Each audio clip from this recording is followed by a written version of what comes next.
Hello and welcome. It's April 13th, 2026. Right now, a fragile ceasefire in the Middle East has completely shattered. High-stakes diplomacy has failed, a naval blockade is now in effect, and honestly, the whole world is holding its breath. A massive crisis is unfolding in the planet's most critical energy choke point. So let's break down exactly how we got here and what could possibly happen next. And yeah, this quote from today really cuts right to the heart of it, doesn't it? This isn't just some regional squabble. It is a full-blown global economic emergency. What's happening in this one narrow waterway has traders, corporations, and governments completely on edge. The entire global market is now fixated on one single question: can this vital artery be reopened before it's too late?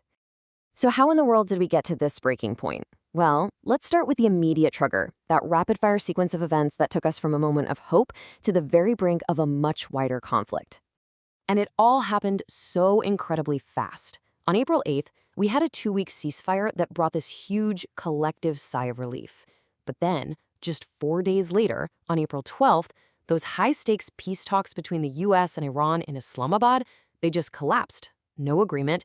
And then, boom, the very next day, the US responds by announcing a naval blockade of Iranian ports.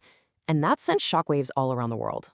And you can see this wasn't just a diplomatic failure. The language hardened up immediately.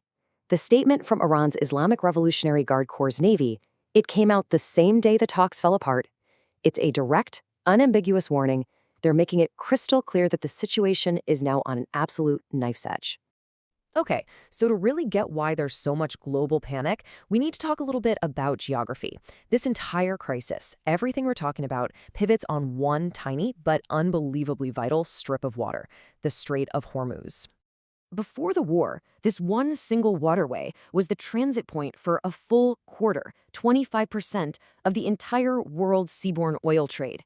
I mean, just let that sink in for a second. 1 out of every 4 barrels of oil traded by sea passed right through this tiny spot. And it's not just oil. The Strait also handled a staggering 20% of the world's liquefied natural gas, or LNG. For huge economies in Asia and a lot of Europe, this is their energy lifeline. Now, this number really tells the story. Before the war, you'd see an average of about 130 vessels passing through the Strait every single day. This past Saturday, only 17. 17! This just brilliantly illustrates how effective the shutdown has been. I mean, traffic has plummeted by nearly 95%. The world's oil artery it's effectively clamped shut. Right, so a disruption this massive doesn't stay local for long. The economic consequences are already being felt thousands of miles away, and they're hitting everything from global markets right down to consumer prices. You can literally see the panic right here in the price of oil.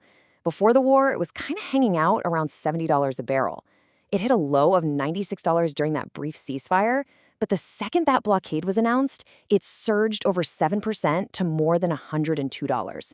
That volatility, that's a direct measurement of global economic fear. And here's the crucial point. This is so much bigger than what you pay at the pump.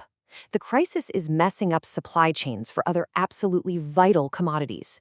We're talking about aluminum, which is essential for pretty much all manufacturing, fertilizer, which of course impacts the global food supply, and even helium, which is critical for high-tech and medical industries.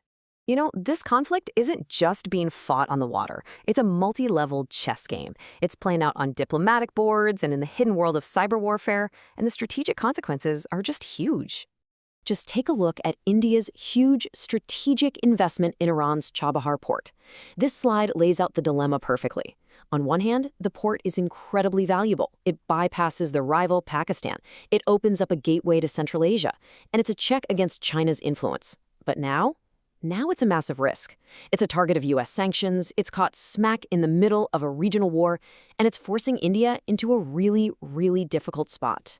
This conflict has also brought a new kind of warfare right to the forefront: asymmetric cyber warfare. The strategy is actually pretty simple, but it's incredibly effective. Basically, less powerful groups target softer, less defended civilian infrastructure to create an impact that's way bigger than the technical sophistication of their attacks. And we saw exactly how this works back in the 2025 cyber conflict. AI-powered tools were used to launch attacks specifically aimed at civilians. Things like coordinated DDoS attacks to shut down essential services, widespread automated phishing campaigns, and even AI-generated deepfakes and misinformation, all of it designed to just create panic and confusion. So all of this brings us right back to this moment, and to a clock that is just ticking down relentlessly. That ceasefire agreement, as fragile as it was, officially expires in just 10 days, on April 22nd.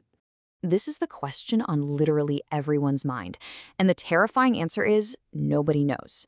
Right now, there are no new talks scheduled. And to make things even more complicated, you've got the decentralized command structure of Iran's military, which makes it really unclear if even a last-minute deal made in Tehran could be enforced on the ground. So, analysts are looking at three main paths forward. The worst-case scenario is escalation. If the blockade widens or Iran retaliates, oil could spike right back to its recent highs of $115 to $119 a barrel. The base case, sort of the middle ground, is that the limited blockade holds, talks eventually resume, and oil stays volatile between $98 and $105. And the best case? A diplomatic resolution, where Iran agrees to nuclear terms, reopens the Strait, and oil prices could fall back toward the low 90s.